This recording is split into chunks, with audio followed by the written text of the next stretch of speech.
¿Cuáles son los principales desafíos de los gobernantes electos en las elecciones de 2025? En esta entrevista, nuestro invitado Raimi Ferreira nos devela las claves en el contexto político, económico y social que los gobernantes tendrán que enfrentar. Más de 7 millones de bolivianos acudieron a las urnas para participar en las elecciones generales del 17 de agosto de 2025.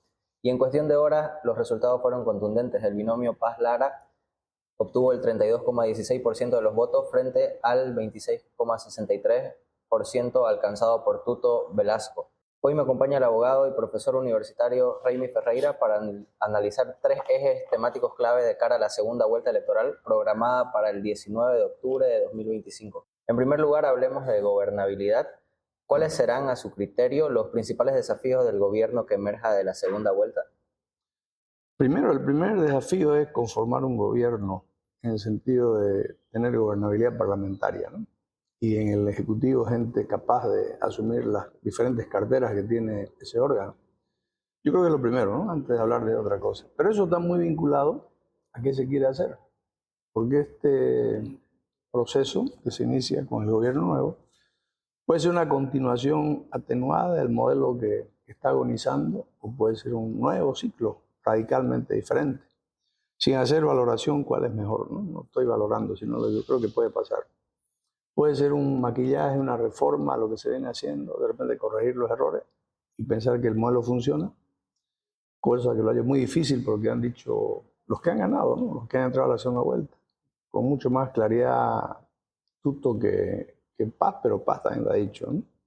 Si obviamos lo que diga su vicepresidente, que al final no es parte del Poder Ejecutivo ni decide, pero el que sí lo ha dicho es claro, ¿no? Se necesita adecuar a la realidad económica la organización del Estado y la política en esa materia.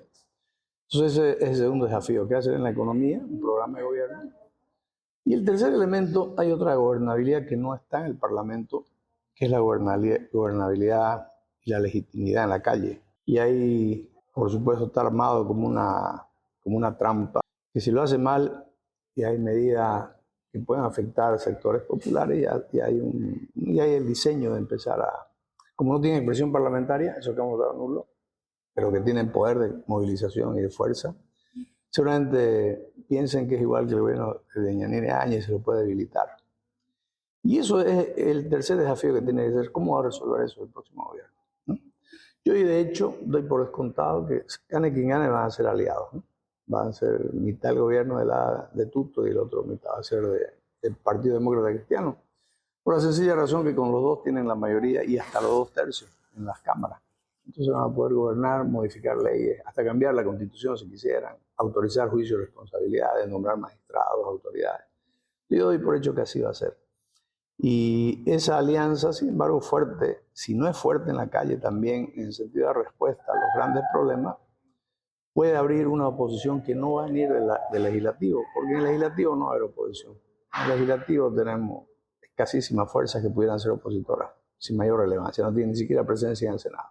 Por lo tanto, no va a haber, las leyes no se van a atorar, ni las políticas se van a paralizar, y los créditos se van a aprobar. El tema es la política, ¿no? Si no ha resultado en la calle, se supone que tiene que haber un plazo. Tampoco nadie puede hacer magia para que aparezcan dólares y aparezcan las colas del diésel, ¿no? Eso va a tardar un proceso. Pero si ese proceso tarda mucho o resulta ser inefectivo, claro, se va a alimentar una posición radical que no va a ser parlamentaria, y ese es el otro desafío que tiene el gobierno, ¿no? Primero, formar gobierno, hacer un programa que afronte la crisis, y tercero, lograr también gobernabilidad social, ¿no? Y ahí hay 2 vías, yo creo que no hay más. ¿Cuál se va a imponer, tomando en cuenta que se van a aliar ambos? La línea dura, la de la fuerza, la de la sangre, la de los tanques, o la línea del diálogo, son 2. Sabemos un poco los antecedentes de ambos, aunque uno no ha tenido posibilidad de gobernar, el otro sí. Pero por lo que hablan, por su conducta, por sus declaraciones, su línea política queda clara, ¿no? Diferente. Entonces, pero van a estar aliados, vamos a ver dentro de esa alianza cuál es la que se impone, qué línea se impone. La estrepitosa división del movimiento al socialismo en 3 frentes casi provoca la pérdida de su personería jurídica y dejó fuera de la carrera al expresidente Evo Morales, quien además llamó a sus simpatizantes a votar nulo. Cabe recordar que en las elecciones del 2020 el voto nulo alcanzó un 3,6%, mientras que este año se elevó hasta un 19,72%. ¿Cómo evalúa el papel de Evo Morales en la política nacional de cara al futuro? ¿Y cree que su figura continuará siendo un factor de poder que pueda debilitar la gobernabilidad?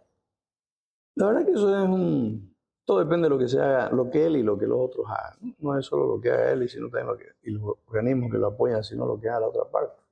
Pero primero sobre la inhabilitación de Evo. Ha sido una inhabilitación perversa e inconstitucional, totalmente. Parte de los jueces que se prorrogaron, que han dictado una serie de fallos totalmente contrarios a la Constitución. Es una aberración que lo hayan inhabilitado a Evo, es ilegítima. Así como ese mismo tribunal le quitó las siglas de una forma ilegítima, ¿no? se la dio a un grupo que gobernaba, pero no era el MAS. Son acciones, por eso es que no participan, porque consideran que son ilegítimas. Yo no creo, ¿no? Ha sido ilegítimo, ilegal lo que le hicieron a él, pero no hay dónde recurrir. Ese es el problema, y tuvo que optar por eso. Ahora, pero también era legítima su reelección cuando un tribunal diferente lo habilitó para que sea candidato.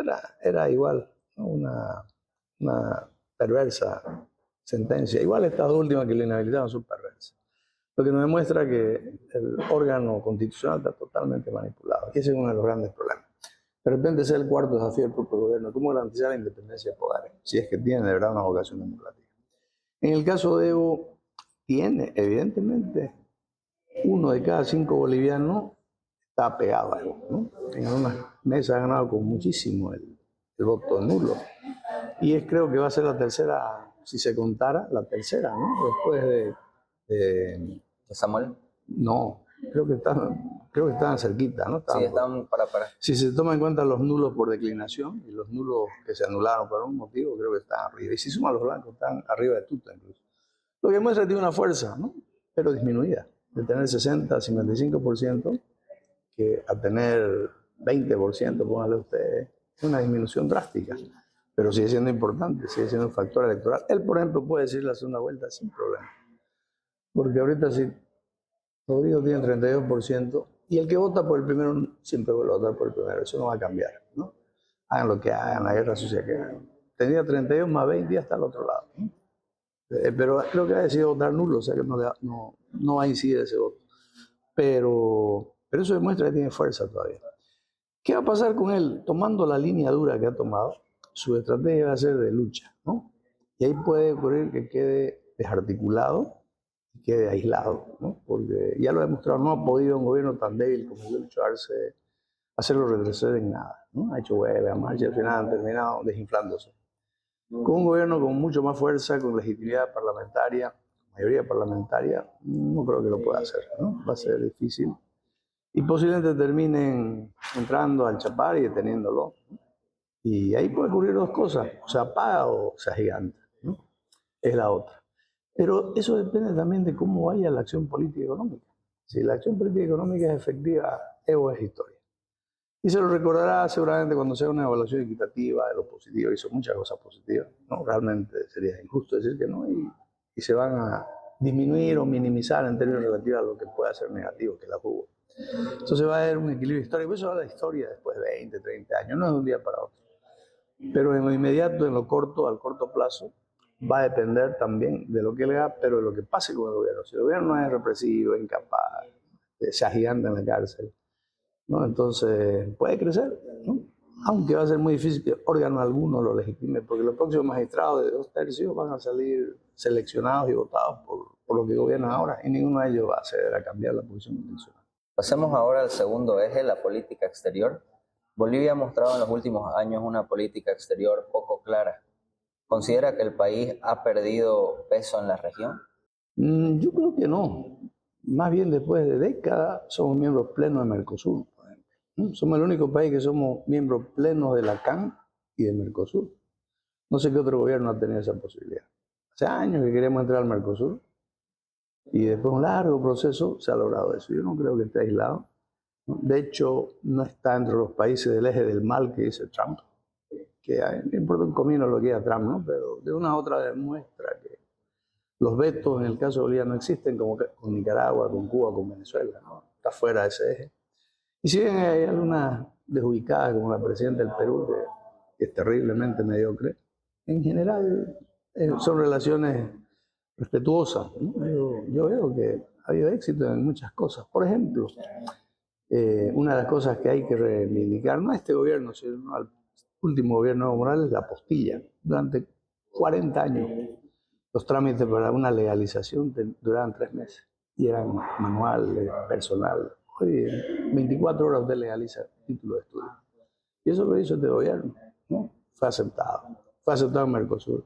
Ha logrado que el Tratado de Paz de Petrópolis de 1904, que establecía que se tenía que construir un puente sobre el río Mamoré para cruzar de Bolivia a Brasil, que va a abrir un eje enorme hacia el Atlántico y el Amazonas, se haya aprobado y se está empezando a construir, ¿no? Ese es un logro enorme en la relación internacional. Nadie había logrado eso. Y ha tenido bajo, evidentemente, al perder el juicio internacional sobre el tema.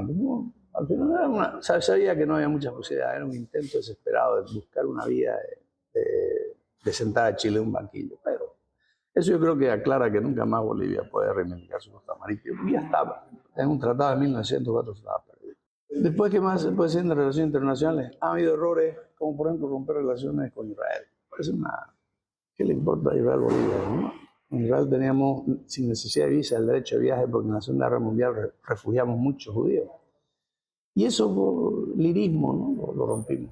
Mató zonas turísticas que siempre se llenaba de israelitas como Rurrenabaque, el Madidi, el norte de La Paz. Son cosas, hay errores, como digo, ¿no? Hay errores, pero también ha habido aciertos. Tampoco es, no lo veo ni que esté aislado, ¿no? La Unión Europea, todos los países tienen relaciones plenas. Con Estados Unidos están frías, pero no rotas. Y más bien hemos recibido menos sanciones en aranceles que otros países, ¿no? Que tienen más del doble o triple que lo que tenemos nosotros. Porque le ha dado a todos los países el mismo trato, incluso a Argentina. Finalmente abordemos el rol de Bolivia en la política mundial. ¿Cómo puede el país fortalecer su imagen ante la comunidad internacional? Bueno, en la política mundial creo que Bolivia ha hecho un esfuerzo serio de mostrarse como un país soberano, no un títere. Bolivia hasta el 2005 era un apéndice de lo que decían los organismos internacionales. Quien manejaba nuestra política antidroga no era Bolivia, ni la policía, ni el gobierno, era la agencia norteamericana, la DEA. Ellos eran los que daban las órdenes, promocionaban policías, vetaban fiscales. Éramos un apéndice de la DEA en política de lucha contra la droga. En materia económica y financiera, el Banco Central hacía lo que exactamente le decía el Fondo Monetario Internacional. Dentro del Banco Central tenía su oficina, el Fondo Monetario Internacional. Quienes manejaban la política exterior simplemente eran un eco de lo que decía Washington, ¿no? Es decir, pero a partir de unos 20 años atrás Bolivia empezó a tener su propio perfil. Es decir, ha tenido una proyección propia. No es un país que trabaja en función a dictados externos. Y eso creo que hay que mantenerlo, ¿no? Ha hecho cumplir eso de la organización que es, de que los países del tercer mundo están en movimiento no alineados. Y eso le ha ayudado, le ha abierto mercados importantes de países alternativos como India, por ejemplo, como China, que es nuestro principal socio comercial, ¿no? O Brasil en su momento, que en un momento se enfriaron las relaciones. Yo creo que en política internacional estamos bien. Lo que ha agriado y va a agriar seguramente, y va a seguir agriando, ha sido el tema de las nacionalizaciones de las transnacionales, que eran las dueñas de los recursos naturales. Eso, claro, ha generado, pero no al grado de romper relaciones internacionales. Para cerrar, ¿de qué manera podría aprovechar mejor su posición geopolítica en Sudamérica Bolivia? Bolivia tiene un problema, ¿no? Geográfico, ¿no? La cordillera, la parte más dura para unir la Amazonía, las tierras bajas del oriente con el Pacífico son duras, ¿no? Es la parte más gruesa de la cordillera. Si usted ve el mapa, la parte más extensa está en el lado de Bolivia. En cambio, la cordillera es una franjita por Chile, es una franja menor en Perú. Entonces hay un tema de gasto de combustible, de consumo, que no nos ayuda. Aunque estamos central respecto a Argentina o a Paraguay o a Perú, pero tampoco nos ayuda la inestabilidad. Aquí hemos tenido un paro de 36 días por el censo. Hemos tenido un paro de 21 días y de vez en cuando bloqueos en Chapare. O sea, esa inestabilidad tampoco hace que sea muy agradable pasar por Bolivia. Y la inseguridad jurídica, ¿no? La policía corrupta que usted pide por todo y por nada. Cosas no suceden en Brasil, pero sí en Perú, pero no sucede en Chile y mucho menos en Argentina. Y en el caso de Paraguay es un tránsito muy corto y generalmente si hay corrupción creo que no es tan grave como la de Bolivia. Entonces esos 3 elementos dificultan nuestro rol de bisagra la Amazonía y el Pacífico, ¿no? Pasando por la cordillera. Yo creo que nos afecta bastante. Y nos ha afectado. Yo creo que eso de ser la vía intercontinental no es viable. De hecho, ya hay en marcha 2 proyectos paralelos que prescinden de Bolivia. Por eso 3 factores geográficos sí es más importante. Estaba leyendo el otro día un artículo que es más geográfico. La cordillera nuestra es muy ancha, ¿no? El altiplano, son tierras muy altas. El tema de la inestabilidad, ¿no? Los paros cívicos frecuentes, cualquier cosa, bloquean las carreteras. Cualquiera bloquea las carreteras, ¿no? Si no les pagan los maestros, cualquier hijo de vecino pone una piedra y se acaba de tráfico. Demasiada tolerancia con eso. Y no creo que eso sea algo que le alegra a ningún exportador, ¿no? O importador o alguien que viene de un país al otro. Y por último, por si fuera poco, el tema de la inefectividad policial, el mal estado de la carretera. No del todo, pero gran parte de ella. Okay, muchas gracias por acceder a la entrevista. Eso ha sido todo. ¿Estás de acuerdo con las ideas expuestas por nuestro invitado? Para ti, ¿cuáles son los retos que debemos enfrentar como sociedad después de las elecciones del 2025? Te leo en los comentarios y si te gustó este contenido, no te olvides de compartirlo.